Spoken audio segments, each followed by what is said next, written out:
Long have I waited to make this video.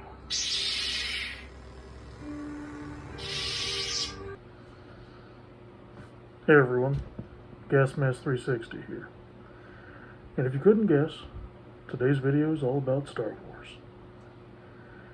And my thoughts and opinions and just how it's affected me as a person.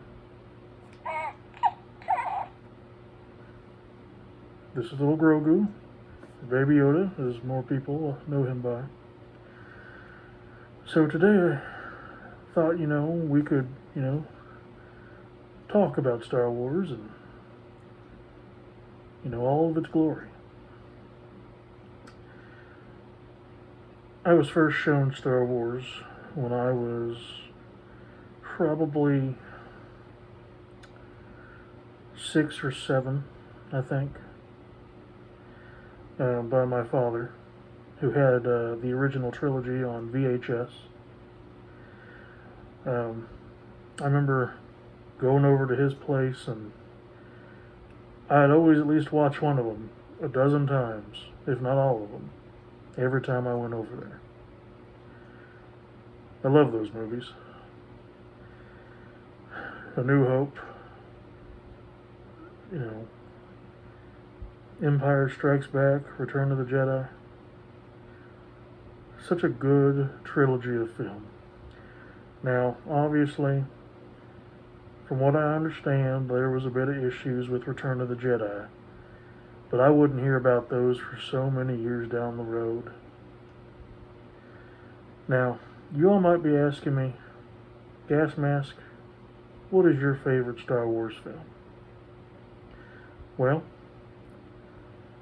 it might come as a surprise to some of you, but it is, in fact, Return of the Jedi. I like a finality to things.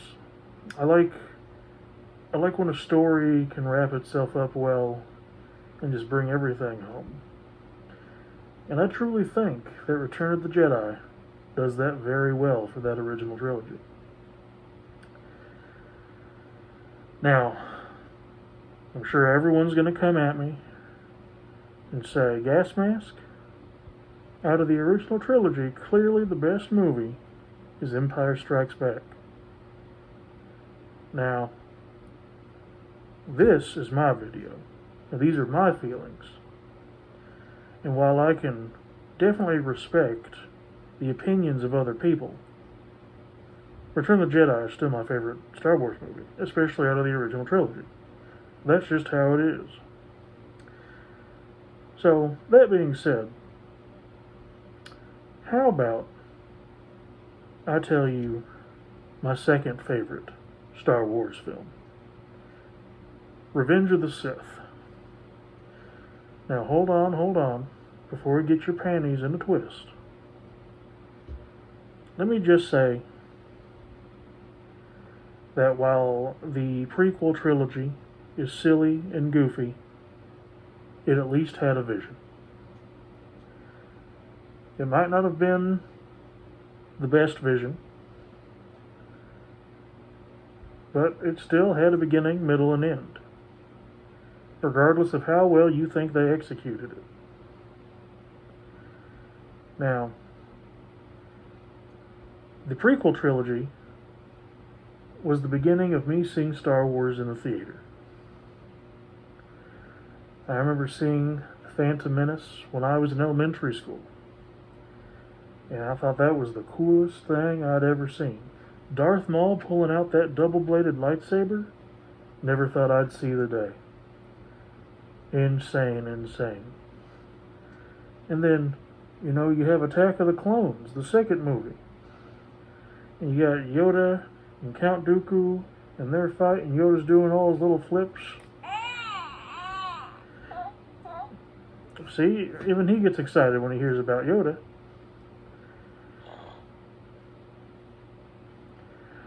But yeah, and then you have Revenge of the Sith, which is definitely the darkest of all those movies, in my opinion.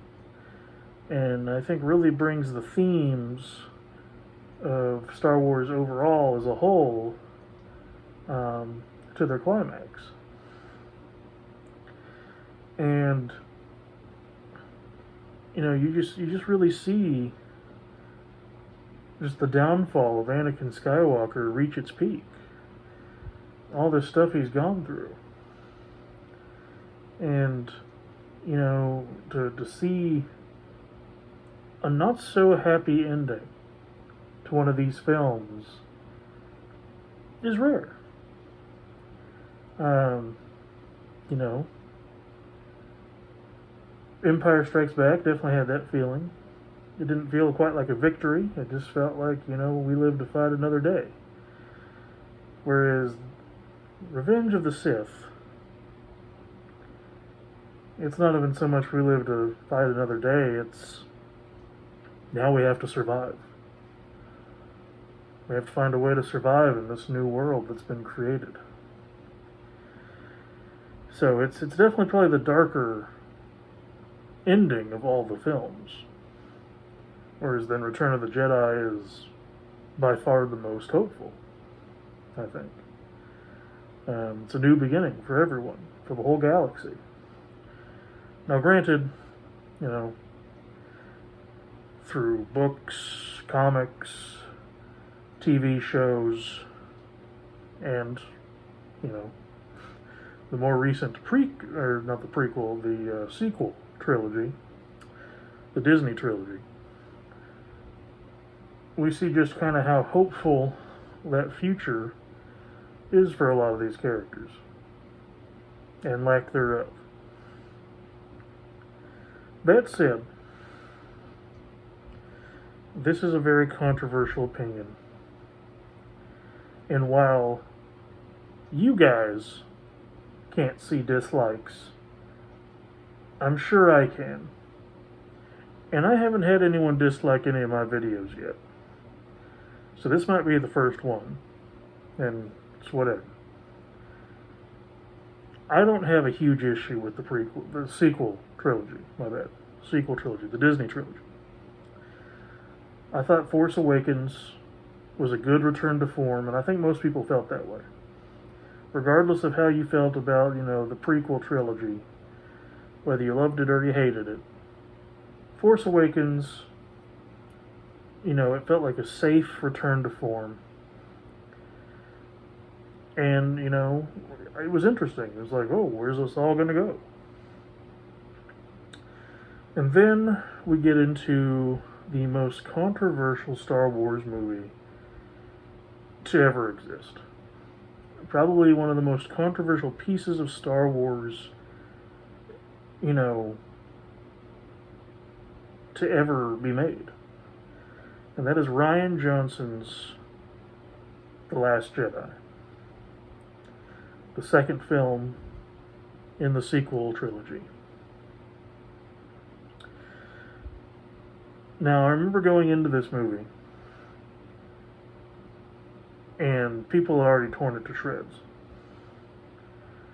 But I always like to judge and see for myself. Now, putting aside your logic glasses and your thinking caps, there's a lot of weird science stuff in this movie. I mean, Star Wars is already science fiction, but I suppose even that can go too far.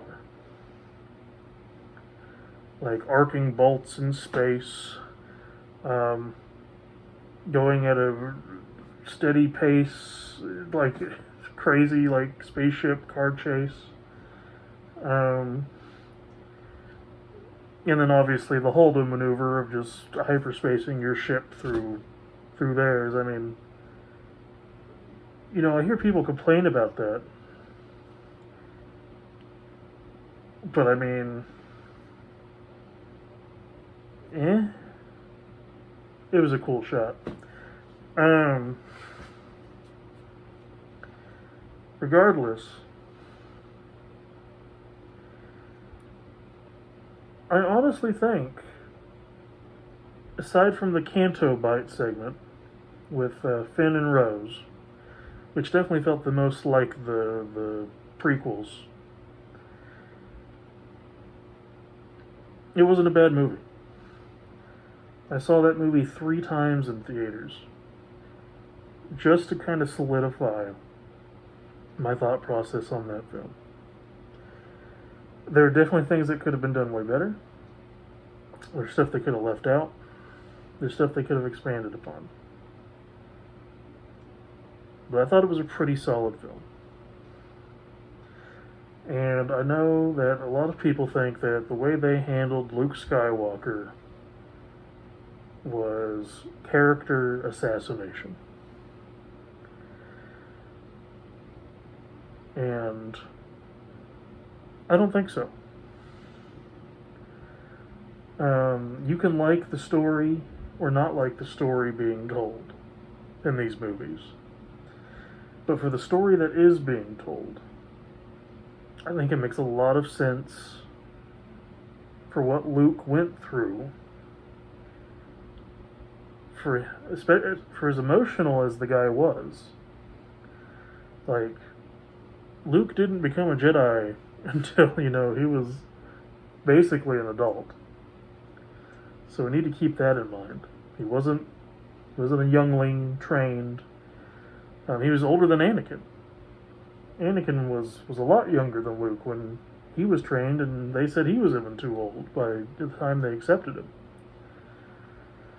So I think for someone with the emotions of Luke Skywalker, as far as the films go, I'm leaving out the books and other extended media. We're just going based off the movies here. That's all I really care about. Luke Skywalker was, almost just as fussy as Anakin, just in his own way. So I think for someone like him to lose everything that he did, it makes perfect sense that he would pull a Yoda and, go into exile. Because he thought he failed. But yeah, so Luke pulling a Yoda made sense to me. He thought he'd failed. He regretted his, kind of spontaneous reaction to what he thought his solution was to deal with his nephew. Once he saw, how dark his mind was. The Skywalkers are just really emotional people.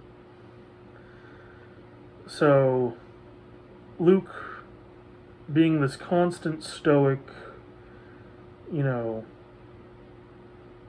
champion of the Jedi, is cool and all. And I definitely do like that side of Luke.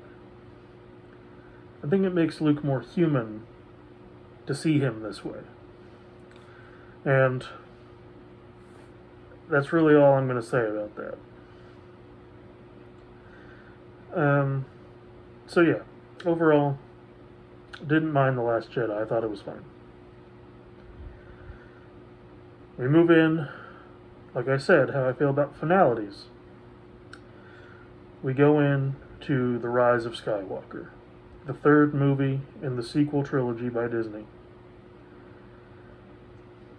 And I remember hearing a lot of stuff before I saw this film. And when I got there and sat down and watched that movie, I loved it. I thought it was great. For everything that the sequel trilogy was, I thought it was really good. Just sitting there and experiencing that movie. So if you haven't clicked off the video yet, and if you still care about anything I have to say regarding Star Wars, I appreciate you still being here. I'm just being honest. I just got to be honest. There's a lot of silly stuff about that movie.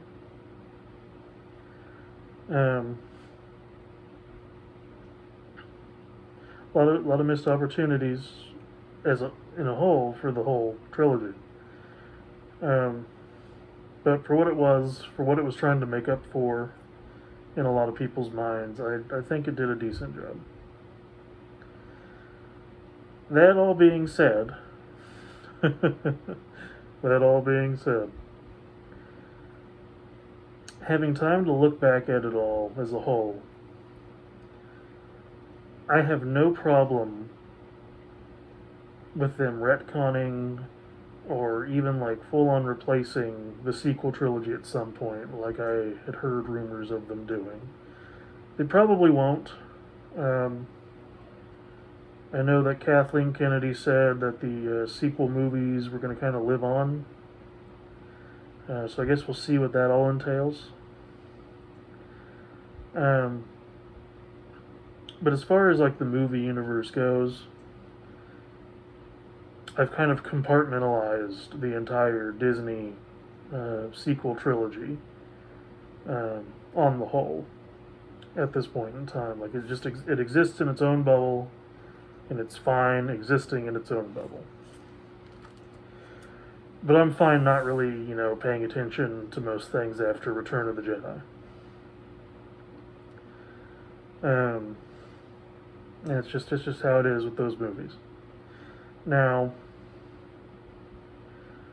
there's some other movies that exist. One being Rogue One, which I think is amazing. And it's not just because of the Darth Vader hallway scene. I love that scene a lot. And it also made the Luke Skywalker hallway scene in The Mandalorian so much cooler too, because it's like, oh look, Father likes, or blah blah blah. They're doing the same thing. They both got their hallway moment. Rogue One, I loved. I know it's just like, you do or you don't get attached to these characters. They're only in one film and they all die, and it doesn't make it a good movie. That's what I've heard.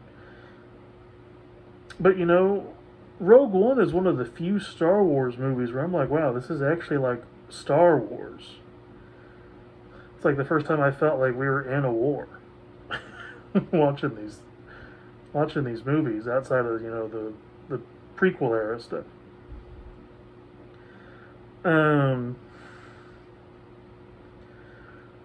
But no, I thought it was a very powerful movie, and them sacrificing themselves to just barely get those Death Star plans to the Rebel Alliance, was very powerful and very well done, I thought. And then you have Solo, a Star Wars story. I do think it's funny that it took Solo's performance to really show Disney, like, oh, I guess we can't just put anything out there and everyone will love it because it's called Star Wars. I thought the movie was okay. It wasn't anything too special. You got to see Darth Maul at the end, I guess. I don't know if I don't know if we'll see any more of him in live action stuff. It'll probably all just be the animated stuff potentially, like Clone Wars, Rebels, and anything else they make out of all that. Yeah, so it was okay. Nothing special. The Mandalorian, though, where little Grogu comes from.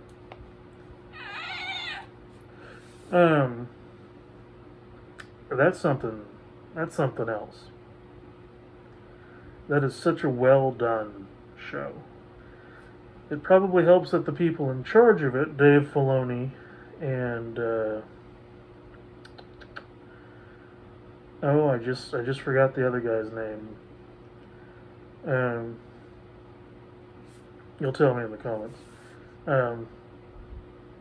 But they're like, they know their Star Wars stuff. And I think if they were in charge of everything, we'd all be fine. But no, the Mandalorian so far has been a really great show. It does lean on nostalgia in some episodes, but I think the way it uses it is very, very well done. When we see old characters returning or locations and whatnot. like that's a good expansion beyond Return of the Jedi, in my opinion. I think that that's so well done, and really just makes me feel like a kid again watching those original movies. Oh, yeah. So those are my kind of opinions on the Star Wars movies and shows. Um, you know, there are way more hardcore fans out there than me. I realize that know way more about the universe, and that's fine. You know, in my mind, I feel like I'm just like a casual fan compared to them. Like, I definitely know and keep up more than your average fan of the series. So, I kind of like to think of myself as like an advanced fan of Star Wars. Um, not an expert, not a super fan, but I do like Star Wars a whole lot, and I always have, and I'm sure I always will. So I thank you for joining me here today as I ramble on and reminisce about Star Wars. It's very near and dear to my heart, and Grogu's too. Thanks, guys. Catch you later. Peace out.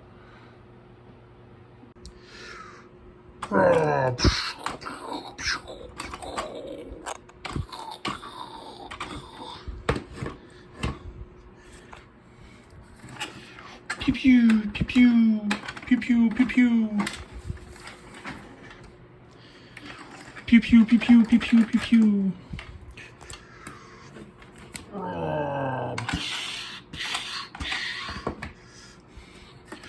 Pew pew pew pew pew pew.